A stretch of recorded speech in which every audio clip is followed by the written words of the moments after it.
Olá, meus queridos, muito bom dia, tudo bem? Bom dia, Leandro, em ponto aqui na área, já pra gente poder. Já vou te chamar aqui, Leandro, deixa eu só acertar as coisas aqui.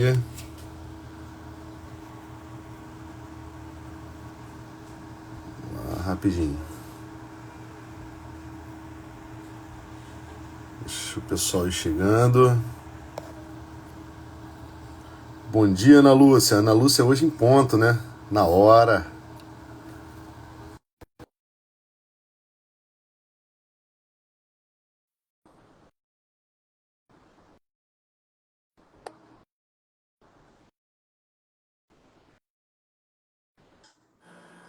Bom dia, Leandro. Bom Tudo dia, bem? Maurício. Tudo bem? Tudo Tudo bem, bem, tudo na pessoal? paz. O pessoal tá meio preguiçoso ainda, tá chegando ainda, estão acordando. A Ana Ah, Lúcia já tá em ponto aqui já. acho que tá todo mundo um pouco em ritmo de Natal, né? É, mas a galera tá chegando, ó. A galera tá chegando aos poucos. Tá Ah, certo. agora dá pra acompanhar inteira, é verdade, Ana Lúcia, de férias. Na verdade, o papo matinal tá um pouquinho mais longo nesse tempo de férias, né? A gente tem feito aqui uns 20, 30 minutos. No dia a dia, ele é na correria do trânsito, Leandro. É ali, ó. Cheguei do trabalho, no estacionamento mesmo do trabalho, eu já tô fazendo um papo matinal com o pessoal. Tudo bem, Leandro? Tudo jóia, tudo jóia. Eu tenho acompanhado alguns, eu vi que é dentro do carro e tal. Muito bacana a sua Aham. iniciativa. Leandro, primeiro lugar aqui, cara, é como eu digo sempre aqui nas lives, né? Nesse mundo hoje que é todo digital, para mim receber alguém aqui no perfil é como se eu estivesse recebendo na minha casa, né? Então eu queria te dar as boas-vindas, né? Essa sala aqui hoje, né? Ela é sua, você participa dessa história. Eu fico muito feliz de poder estar contigo aqui hoje, né? A gente já teve outras ocasiões de conversas, né? Por meio digital, mas hoje para mim é um dia especial, né? Um dia que a gente vai conversar de um assunto que para mim é caro, para você também, né? Que está sempre falando na internet com muita autoridade sobre o assunto, e porque a proposta desses papos matinais aqui, né, no caso de estar trazendo os convidados, é que nenhum de nós somos completos. Então, eu gosto sempre de contar com os meus amigos aqui para poder conversar um pouco mais sobre alguma coisa que a audiência aqui possa receber, né? De diferente, né? Tá me ouvindo ele todo dia no Papo Matinal sobre vários assuntos. Mas a proposta é nesse fim de ano aqui trazer esse quê a mais, né? Essas especialidades, essas histórias únicas, né? Que cada um traz consigo. E no caso você também não é diferente. Tem um trabalho brilhante aí já na internet e fora da internet também, né? Naquilo que tange a parte da oratória. E eu julgo isso muito interessante, né? Muito bom dia, Patrícia. Seja bem-vinda. Patrícia está sempre aqui conosco também. É uma já de carteirinha assinada, que sócia do Papo Matinal é a Patrícia também. Então, Leandro, eu queria começar esse momento nosso aqui. Primeiro, você se apresentando, obviamente, né? E contando um pouco para a gente aqui como que essa história da oratória entrou na tua vida, né? Eu já te conheço um pouco, sei que você é de formação de engenharia, né? Eu falei, cara, a gente se conheceu na especialização, né, do professor Tiago Andrade, que tem a ver com psicoterapia. Então, cara, como é que essa história de oratória entrou na tua vida, cara? Conta pra gente um pouquinho aí. Tudo bem. Mais uma vez, bom dia, Maurício. Bom dia, pessoal que está aqui assistindo, pessoal que vai assistir depois aqui gravado aqui. Meu nome é Leandro Gulo, eu tenho 44 anos e eu sempre gostei de gente, sempre gostei de falar, sempre gostei. Fui uma criança, quer dizer, sou sanguíneo, então você imagina a dificuldade dos meus pais, com aquela criança querendo falar, querendo correr para tudo quanto é lado. Foi uma criança que eu fico brincando assim, que eu acho que eu teria dificuldade de conduzir ali, porque geralmente os melancólicos, outros perfis são um pouquinho mais tranquilos, né? Mas o sanguíneo exige mais atenção isso tudo. Então, eu sempre gostei muito de falar, sempre gostei muito de interagir. E aí, mas a minha vida se conduziu pela carreira técnica. Então, fiz técnico em metalurgia pela CSN, Companhia Siderúrgica Nacional, depois de engenharia pela Universidade Federal Fluminense, depois gestão de projetos pela FGV. Trabalhei por 10 anos no meio corporativo, mas sempre gostei muito de gente. E com o tempo eu percebi que o que me encantava na engenharia, na parte técnica, não era propriamente o técnico, mas era a oportunidade de gerir pessoas. Porque se tem uma coisa que a engenharia meio que arrasta a gente é para gerenciar, conduzir, liderar.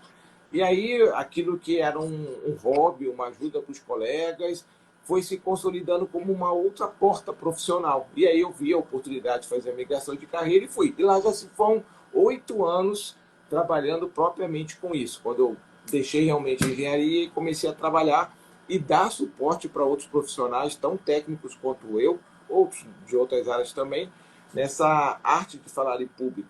Você falou muito bem aí, tem muita gente que acompanha o seu perfil, que gosta desses papos, dessa questão psicológica, de família, vai se aprofundando, mas muitas vezes, quando a gente se aprofunda, a gente quer falar, mas chega na hora e como falar? Aí bate o medo, bate a insegurança, não tem as palavras, e aí a pessoa às vezes se atrapalha. Isso acontece na vida profissional como um todo, e a minha função é dar voz, é ajudar essas pessoas a se expressarem da melhor forma. Então é um prazer muito grande estar aqui.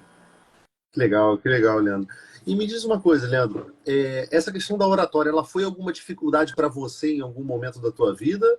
Ou ela foi alguma coisa que simplesmente aconteceu? Você foi aprendendo, você tinha desenvoltura natural, resolveu estudar um pouco mais o assunto, fez algum curso antes?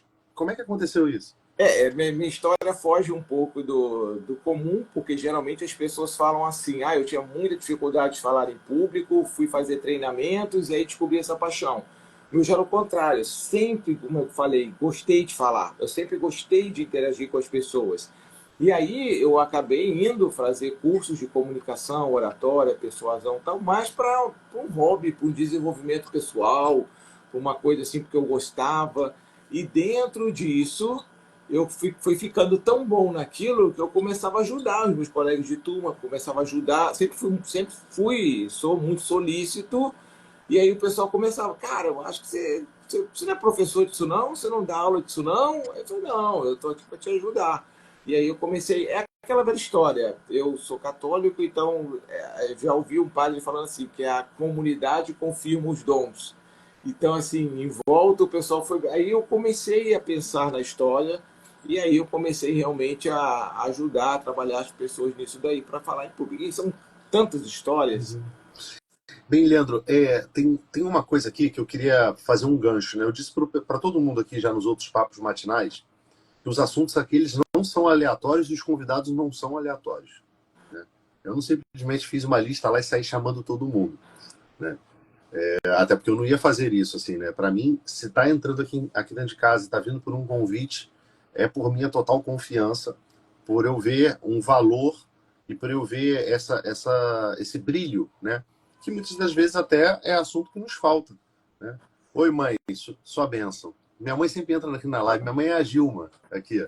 Minha mãe e meu pai, eles entram aqui às vezes, né? Eu não deixo de cumprimentar, não. Eu sempre peço a bênção a eles aqui. Quando eles podem estar aqui conosco também, né?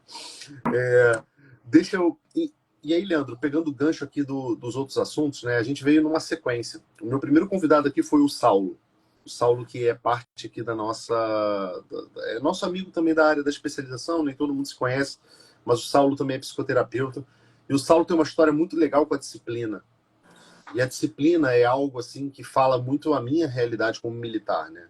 Então é uma coisa muito legal. Depois eu trouxe o Márcio Ragazzi, que está aqui hoje nos assistindo aqui também.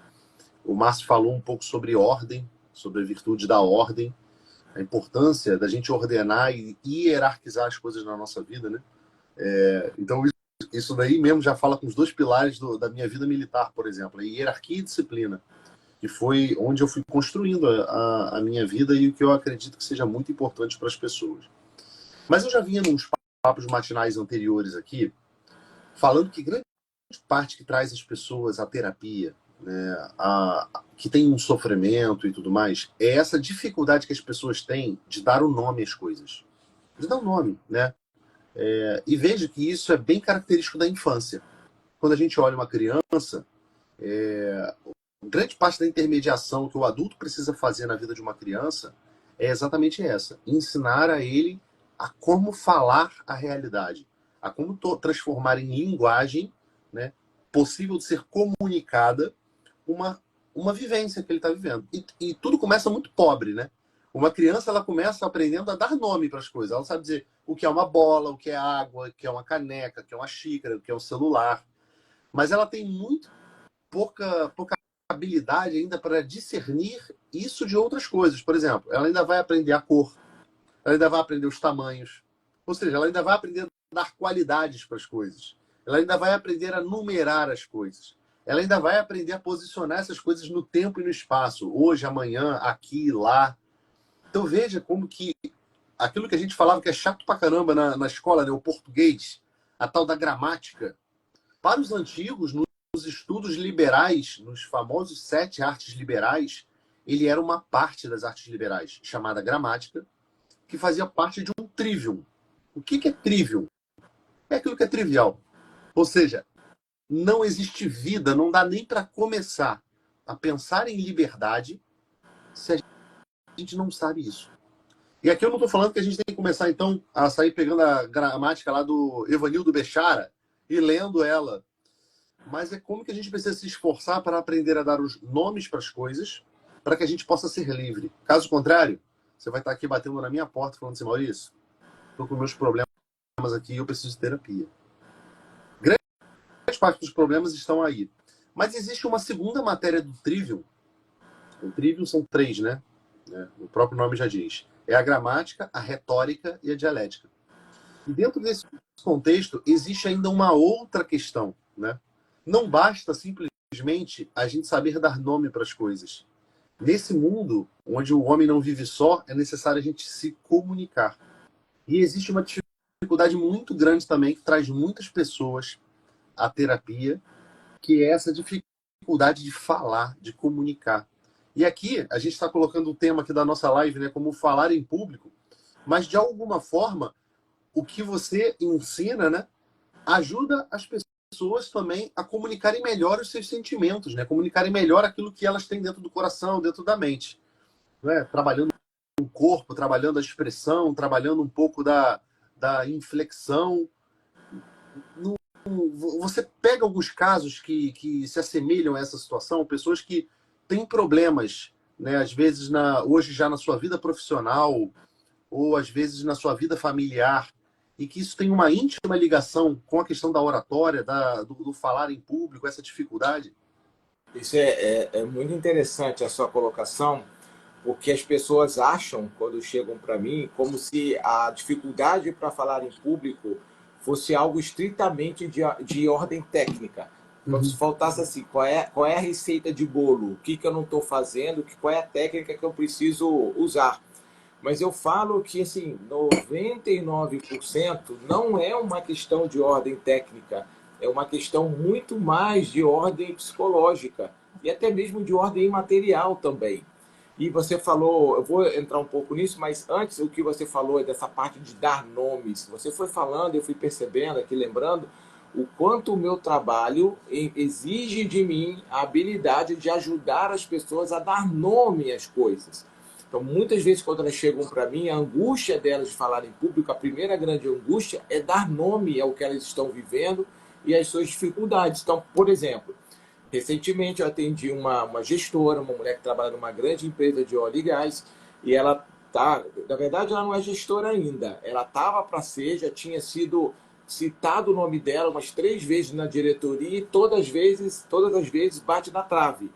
E aí, quando ela pediu um feedback para o gestor, para alguém próximo, o feedback era assim: você precisa se apresentar melhor, você precisa falar melhor. Aí ela fala, tá, mas o que eu estou falando errado? O que eu não estou falando certo? O que eu preciso falar? Ela estava querendo assim, dê nome, o que exatamente? E as pessoas não conseguiam. O gestor dela virou para ela e falou assim: você fala como se você estivesse conversando. Ela, tá, mas exatamente o que é isso? O que é eu falar como está conversando? O que eu preciso? Qual é o... Ela queria saber detalhes e ninguém conseguia dar nome, e nem ela percebia. E quando ela veio trabalhar comigo, que eu atendo a mentoria de oratória, acontece no final de semana na Barra da Tijuca, num hotel e tal. E aí, falei, tudo bem, então simula aí que você está apresentando um projeto para os seus gestores, deixa eu ver. Quando ela começou a apresentar, eu falei, agora eu estou entendendo o que eles estão falando. Olha, porque a tua linguagem corporal tá assim, parece que você tá assim, ó vida, ó dia, ó azar. você está sem expressão facial, isso conota aquilo, aquilo outro, você fala e não olha para as pessoas, então a sua fala parece alguém sem energia, sem vida, sem motivação, parece que você não está nem aí. Aí ela falou assim, aí eu gravei e mostrei para ela, isso aqui que a gente vai ajustar, isso aqui não tá legal, porque isso aqui tem que ser assim, assim, sabe? E ela falou assim, nossa, até que enfim alguém conseguiu me mostrar exatamente por que eu não tô legal. E aí ao longo da mentoria a gente foi ajustando voz, modulação, olhar, postura, isso tudo. E aí ela, isso é muito engraçado, porque ela achou que ela estava artificial. Ela falou assim, nossa, parece que eu sou um personagem aqui e tal. Aí eu tinha gravado de novo. E aí eu mostrei para ela, se você não conhecesse essa pessoa e tivesse assistindo numa reunião, o que você acha? Nossa, tá fantástica, tá ótimo, olha isso, olha aquilo outro. Eu falei, então, você só tá achando que é artificial porque você não está acostumada com isso. É como se fosse uma roupa de festa que você não vai muito a casamento e na primeira vez que você vai, você estranha. As pessoas te elogiam, falam que você está muito bonita, mas você fala, parece que não sou eu, essa roupa não sou eu. Não, só uma roupa que não é usual. Então, eu vejo que o meu trabalho envolve muito essa questão de ajudar a pessoa a dar nome aos bois. O que realmente, por que você na sua comunicação não está legal? Até mesmo, Maurício, algumas questões assim, de onde vêm certas questões, você comentou da infância. A infância, né, a infância, a adolescência também é um período que marca muito a nossa vida. E como a gente vê muito na parte da psicoterapia, também o professor Tiago, essa questão do trauma. É como se fosse um disco arranhado que está batendo na mesma coisa, a pessoa não consegue andar. Então eu vejo como muitas vivências impactam na hora da pessoa falar em público. E o meu trabalho ali envolve muito essa questão do set terapêutico também. Eu brinco assim, apesar de ser terapeuta, eu não estou aqui dentro de um set terapêutico. Aqui não é uma terapia, mas é muito terapêutico. E aí eu vou, claro, sempre indicando para os meus colegas, psicoterapeutas, tal, psicólogos, assim, olha, essa questão você precisa aprofundar aqui. Fique livre se você quiser me interromper aqui, tá Não, bom? fica tranquilo que eu tô te ouvindo. Teve um caso que tem vários, mas tem um recente que me marcou muito, que era um homem, ele chegou e trabalha na parte bancária, também está querendo ir para gestor e tudo, e ele falou que a dificuldade dele é ir para gestor, e a gente sabe que dentro de um banco é um ambiente muito competitivo. Eu falei, tá bom, mostra aí, vou entrar aqui na parte psicológica. Fala, mostra aí para mim aí um pouquinho do como você falaria, um reporte com a sua gestão, tal. Deixa eu ver. Então ele vai lá para frente, tem a turma de outras 9 pessoas e a gente assiste. E aí, quando a pessoa começou a apresentar, eu via que a tom de voz ficava, sabe? A voz ficava hora muito aguda, hora muito grave, a pessoa não sabia se portar muito bem e tal. Aí eu fiquei assim, olha, ela precisa de rigidez, ela tá muito, com um perfil de liderança, ela tá muito gente boa, muito mole, então, vamos isso, vamos aquilo. Aí quando eu comecei a ajustar, eu comecei a falar assim, gente, eu tô explicando, eu tô falando, a pessoa tá tentando, mas eu estou vendo que tem hora que ela consegue e depois ela volta, parece que ela está num dilema, vou e não vou, vou e não vou. E aí, à medida que eu fui conhecendo as pessoas no final de semana, aí a pessoa foi ter alguma coisa aí. O que acontece? À medida que eu fui fazendo certas perguntas, você vai entendendo. O rapaz, no caso, o homem, no caso, tem uma filha adolescente, a filha tentou um episódio de suicídio e ele era um pai que ficava muito em cima da filha tomando conta. E aí aquele episódio fez o que com ele? Na hora que ele falando assim, não, eu não vou pegar tão pesado com a minha filha, eu vou ficar amigo dela e tal. Então ele saiu de um pai incisivo, de um pai que estava ali marcando colado, para um pai amigão, para um pai que é amigo, para um pai que, sabe, não é pai mais, é um amigo, porque está sob o medo, sob Ele o mesmo. atribuiu tudo isso que está passando com a filha dele a essa rigidez que ele julgava ter. Eu virei para ele e falei assim, olha, eu não estou dizendo que é isso, até porque eu te conheço há poucas horas aqui, mas o que você está apresentando e a leitura que eu estou conseguindo fazer agora, que a gente pode fazer uma associação, você depois pode procurar uma psicoterapia, aprofundar, mas eu vejo que a sua dificuldade agora para falar bem em público não é mais a técnica, mas é um fator emocional. Por quê? Eu de fora consigo, e acredito que seja isso, você viu o seguinte, a força não é legal, porque a força fez com que quase perdesse a minha filha. Então, o que foi? Você saiu de líder para um amigo. Só que agora, num banco que você está querendo ir para uma função de liderança, ainda mais num banco que cobra pra caramba, é uma pegada muito mais hardcore, você está sendo muito motivado a ser mais incisivo. Só que você tá com essa lembrança na cabeça de que incisivo não é bom. Eu quase perdi a minha filha e não quero perder nenhum dos meus liderados. Aí eu falei assim, tanto é que você, ao longo das suas falas, até brincou, sem perceber, você soltou assim, ah, todo mundo lá no banco, todo mundo tem um Rivotril na gaveta, ou tem um psiquiatra, o pessoal lá meio melindroso. Você está percebendo que você, de certa forma, trouxe a sua filha dentro desse ambiente? Como foi assim, não posso perder nenhum dos meus filhos, nenhum dos meus liderados. Só que a força não é ruim. Aí eu comecei todo um trabalho de explicar que a força pode ser castradora, faz porque eu estou mandando, e a força pode ser muito positiva, de vem aqui que eu te dou suporte, vem aqui que eu te protejo. Espaço de Então, segurança, né? para segurança. Então, eu vi muito o que você estava falando aí, dessas questões psicológicas da infância, da adolescência, como é que certos episódios marcam a vida da gente e a gente vai reproduzindo aquilo sem perceber. Sim. Então, muita gente É, que... Pode falar. existem dois lados interessantes da gente comentar disso daí, Leandro. Um deles é um lado que vai um pouco na contramão do que você está dizendo. Não estou discordando, não. Você vai entender bem o que eu estou dizendo. Existe hoje no nosso mundo, por causa de uma espécie de psicanálise cultural. Até quem nunca... O que é psicanálise cultural? Até as pessoas que não fazem psicanálise, elas têm uma crença sobre a estrutura da vida como se ela funcionasse de acordo com como Freud diz.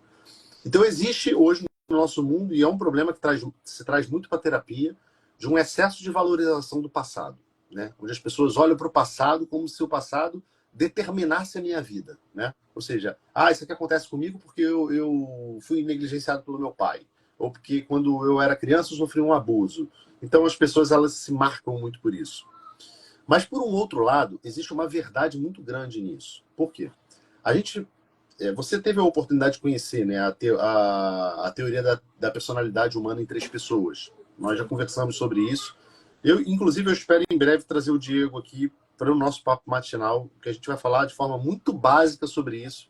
Então, para quem está aqui e quiser conhecer um pouco mais sobre essas coisas que eu falo aqui, né? Quem é meu paciente sabe disso com toda certeza.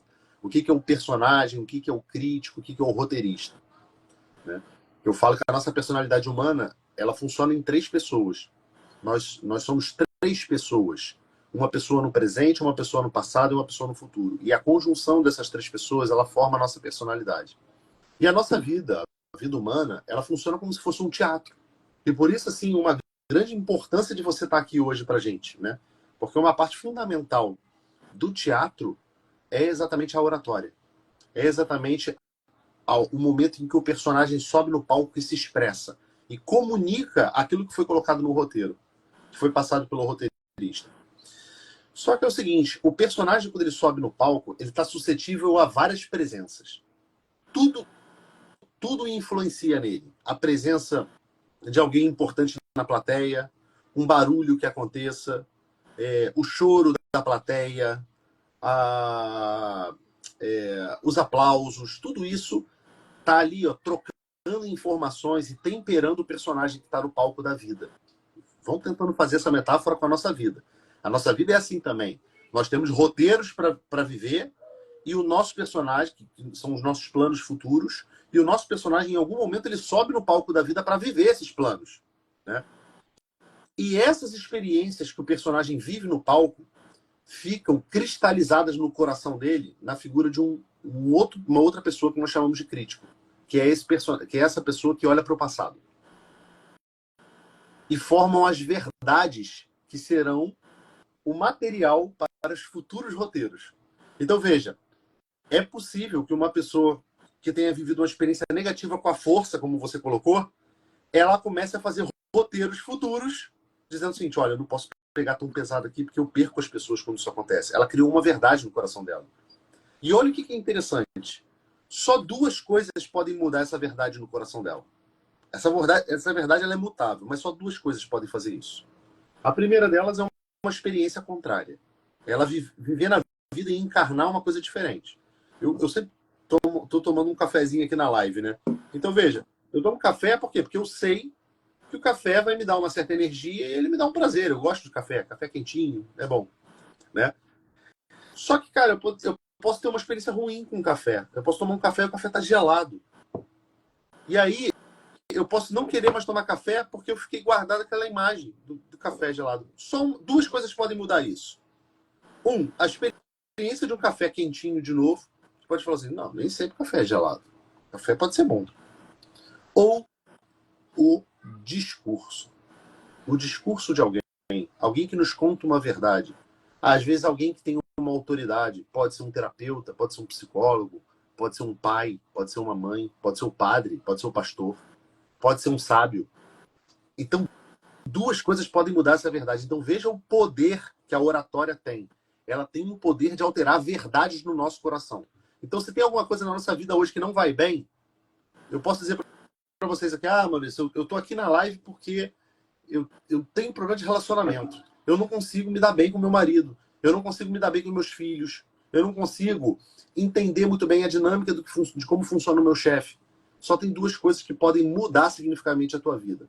Ou uma experiência contrária que mude essa verdade no teu coração, ou um discurso de alguém. E por isso é importante para você um professor, um mentor de oratória, um terapeuta, um médico, um padre, um conselheiro, um amigo, alguém que possa ter esse poder de discurso sobre você, né? Então, assim, eu acho isso muito interessante isso que você está trazendo, porque, por exemplo, o que aconteceu na vida dessa gestora, dessa quase gestora que você colocou? Olha como ela tem um caso terapêutico na vida dela. Ela tem uma vida interior que acredita ser uma coisa, mas no momento que o personagem dela sobe no palco da vida, o corpo dela não expressa o que está na mente dela. A maioria das pessoas acham que o problema de terapia é um problema de mente, de cabeça, de mundo imaterial, de pensamento. E as pessoas não sabem o quão associado está essas práticas da vida, essas dinâmicas que influenciam no personagem. Como? Saber falar bem em público, comunicar o que realmente está dentro de você da maneira mais perfeita possível. Porque um dos grandes dramas da vida humana, olhando, chama-se solidão. O ser humano, ele é só. E a solidão, você que está ouvindo a live agora pode pensar nisso. Cara, os momentos que eu estou triste, os momentos que eu estou depressivo, é porque muitas das vezes invade dentro do meu coração uma profunda solidão. Eu não sei comunicar o que eu estou pensando. As pessoas não me entendem. As pessoas não sabem o que eu estou passando. E por mais que eu tente falar, por mais que eu chore, as pessoas elas não conseguem ter a dimensão. Ora, a oratória pode te ajudar nisso. Quer ver uma outra coisa que pode te ajudar nisso? O teatro. Porque o teu corpo precisa aprender a manifestar aquilo que está dentro de você. Se você não sabe fazer isso, o teu roteiro vai ser o teu roteirista vai estar trabalhando com uma coisa, mas o teu personagem vai subir no palco e vai viver uma realidade completamente diferente. E isso nós chamamos de neurose. Então, é um problema grande a ser trabalhado, né, em terapia. Então, eu fico vendo assim o valor e a importância do teu trabalho, né? E eu queria saber, assim, você recebeu já algum feedback positivo nesse sentido, Leandro, dentro do seu trabalho, com outras pessoas comunicando e falando assim, cara, Leandro, eu vim para cá para melhorar no meu trabalho, mas o que melhorou foram uma série de outras coisas na minha vida. Não, isso é muito constante. Eu brinco falando que, como é um final de semana, é um sábado e domingo na oratória, no final do sábado, o feedback das pessoas geralmente é assim, nossa, parece que fulano, é sempre o fulano, né? Que a pessoa fica mais fácil vendo o outro. Parece que o fulano já é outra pessoa. Nossa, como evoluiu e tal. Porque uma das coisas que as pessoas chegam muito, Maurício, é falando assim, minha personalidade é assim. Eu vou ter que assumir um personagem no sentido de vou ter que Como se ela fosse cristalizada, né? É como se fosse assim, vou ter que criar uma outra pessoa. Não, olha só, a gente precisa explicar o que é traço comportamental e o que é personalidade, que é a construção do seu roteiro, que é a sua história biográfica. Aí dou vários, aí poder dar um dia inteiro falando disso. Então, a primeira coisa é destravar a pessoa dessa coisa de você não é a Gabriela, eu nasci assim, vou viver assim, vou morrer assim. Uma coisa é traço comportamental, outra coisa é a questão da personagem que é construída. E como é um roteiro que é... Porque, veja, o meu trabalho eu funciono muito como um diretor. Então, eu funciono como um diretor, ajudando o personagem a executar bem o seu roteiro e, principalmente, a olhar, vamos ver qual o roteiro que você está usando e qual o roteiro mais adequado para o que você quer. Porque, Maurício, chegam pessoas que querem, por exemplo, um tímido pode ser líder? Eu falo para as pessoas, pode. Só que a questão é o seguinte, esse tipo de roteiro vai exigir de você uma certa postura, um certo tom de voz. Uma coisa é você ser líder de engenheiros ou técnicos maduros, numa salinha com ar-condicionado, discutindo o projeto. Outra coisa é você ser líder num chão de fábrica, conduzindo um monte de peão de gente do operacional e num ambiente mais bruto. Então, vocês conseguem perceber que tem um range aí, tem uma amplitude nessa questão da liderança? Então, talvez a sua timidez no sentido de ser uma pessoa mais introspectiva, por exemplo, para esse aqui é muito pesado. Você vai falar assim, essa roupa aqui está me apertando muito. Ok, você pode ser líder aqui, mas aqui já não vai te dar conta. Então, nesse meu trabalho, eu funciono muito nisso, como ajudando você a ver, identificando roteiros e ajudando você a executá-los.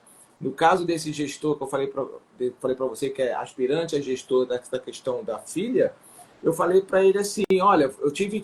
Aí é que ele perceba por meio dos outros, porque eu adoro em grupo o treinamento. Porque quando o outro vai, eu falo, e aí, fulano, você achou que ele foi grosseiro?